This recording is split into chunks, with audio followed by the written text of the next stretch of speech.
Hello friends, welcome to Kavya's గ్లోడరీస్. ఈరోజు టమాటా రైస్ని కుక్కర్లో ఎలా తయారు చేయాలో చూద్దాము. ఈ రెసిపీ లంచ్ బాక్స్కి, డిన్నర్కి కూడా పర్ఫెక్ట్గా ఉంటుంది. వీడియోని చివరి వరకు చూడండి. ముందుగా కుక్కర్లో నూనె వేసుకొని వేడయ్యాక జీలకర్ర, బిర్యానీ ఆకు, లవంగాలు, దాల్చిన చెక్క వేసి మంచి సువాసన వచ్చే వరకు వేయించుకోవాలి.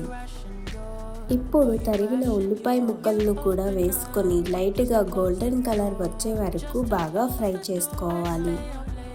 ఉల్లిపాయలు బాగా ఫ్రై అయిన తర్వాత 1.5 స్పూన్ వరకు అల్లం వెల్లుల్లి పేస్ట్ వేసుకొని పచ్చివాసన పోయేంత వరకు బాగా ఫ్రై చేసుకోవాలి. ఇప్పుడు తరిగిన టమాటాలను కూడా వేసి పూర్తిగా మెత్తగా అయ్యే వరకు ఉడికించుకోండి.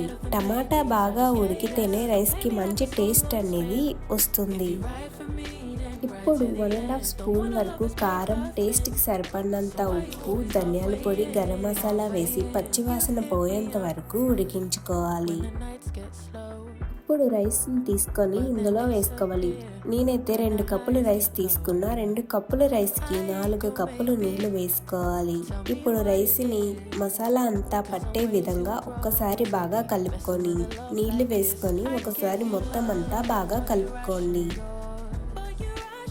ఇప్పుడు కొత్తిమీర కూడా వేసుకొని కుక్కర్ మూత పెట్టి మీడియం ఫ్లేమ్లో 2 నుంచి 3 విజిల్ వచ్చే వరకు ఉడికించుకోండి. 2 విజిల్ వచ్చిన తర్వాత స్టవ్ ఆఫ్ చేసి ప్రెషర్ అంతా పూర్తిగా తగ్గిన తర్వాత మాత్రమే మూత తీయండి. ఇప్పుడు నెమ్మదిగా కలిపి వేడివేడిగా సర్వ్ చేసుకోండి. ఎంతో కలర్ఫుల్గా, టేస్టీగా టమాటా రైస్ రెడీ అయిపోయింది. మీరు కూడా ట్రై చేసి ఎలా వచ్చిందో కామెంట్లో చెప్పండి. వీడియో నచ్చితే లైక్ చేయండి, షేర్ చేయండి. ఇంకా ఇలాంటి హోమ్ రెసిపీస్ కోసం సబ్స్క్రైబ్ చేసుకోవడం మర్చిపోవద్దు. Thank you for watching.